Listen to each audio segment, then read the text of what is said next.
Arrivés tour à tour à l'hôtel intercontinental de Luanda, lieu choisi pour ce sommet, les chefs d'État et de gouvernement des pays membres de la SADC ont eu une journée assez chargée. Entretiens, réunions à huis clos et allocutions ont marqué ce conclave. Mais les moments les plus attendus étaient sans doute la passation des pouvoirs entre les deux présidents, l'entrant et le sortant. Ainsi, le président Félix Tshisekedi a officiellement remis l'insigne de la présidence de la SADC au président angolais João Lourenço.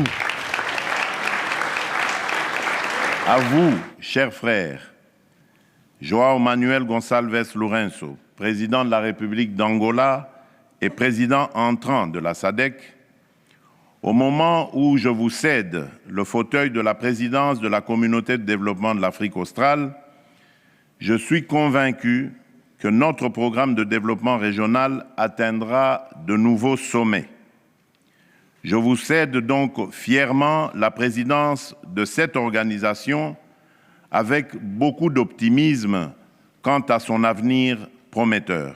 En guise de bilan de son mandat, le président Tshisekedi a salué la mobilisation de la SADC pour faire face aux défis sécuritaires dans l'Est de la République démocratique du Congo. Cette mobilisation s'est également ressentie dans la décision courageuse prise par la communauté lors du sommet extraordinaire de la Troïka de l'organe de la SADC le 7 mai dernier à Windhoek, en République de Namibie, et aboutissant sur le déploiement de la mission de la SADC en République démocratique du Congo, SAMI-DRC en sigle, pour soutenir les efforts actuellement engagés par le gouvernement de la République démocratique du Congo dans la lutte et la neutralisation des activités du groupe terroriste du M23 et des autres groupes armés qui opèrent dans la partie orientale de notre pays. Comme vous le savez si bien, la résurgence dans la province du Nord Kivu du groupe terroriste du M23, soutenu par le Rwanda, a engendré de graves violations des droits de l'homme et du droit international humanitaire.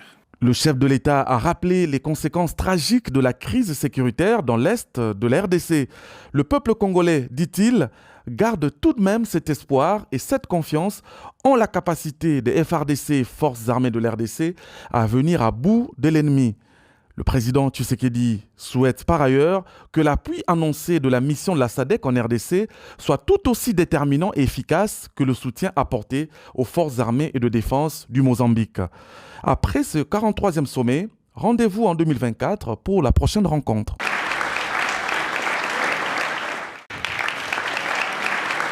Arrivés tour à tour à l'hôtel intercontinental de Luanda, lieu choisi pour ce sommet, les chefs d'État et de gouvernement des pays membres de la SADC ont eu une journée assez chargée. Entretiens, réunions à huis clos et allocutions ont marqué ce conclave. Mais les moments les plus attendus étaient sans doute la passation des pouvoirs entre les deux présidents, l'entrant et le sortant. Ainsi, le président Félix Tshisekedi a officiellement remis l'insigne de la présidence de la SADC au président angolais João Lourenço. À vous, chers frères, João Manuel Gonçalves Lourenço, président de la République d'Angola et président entrant de la SADC, au moment où je vous cède le fauteuil de la présidence de la Communauté de développement de l'Afrique australe, je suis convaincu que notre programme de développement régional atteindra de nouveaux sommets. Je vous cède donc fièrement la présidence de cette organisation avec beaucoup d'optimisme quant à son avenir prometteur.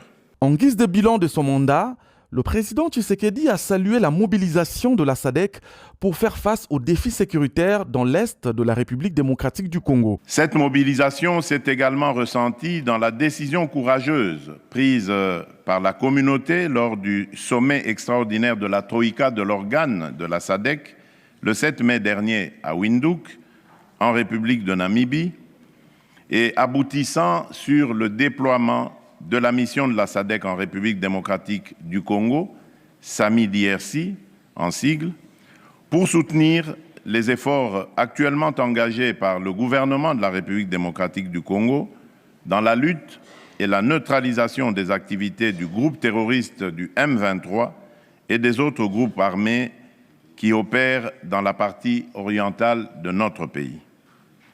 Comme vous le savez si bien, la résurgence dans la province du Nord Kivu du groupe terroriste du M23, soutenu par le Rwanda, a engendré de graves violations des droits de l'homme et du droit international humanitaire.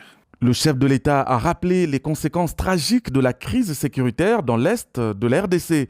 Le peuple congolais, dit-il, garde tout de même cet espoir et cette confiance en la capacité des FARDC, Forces armées de la RDC, à venir à bout de l'ennemi.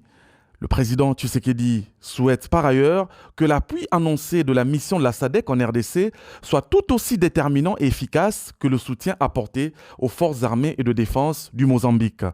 Après ce 43e sommet, rendez-vous en 2024 pour la prochaine rencontre.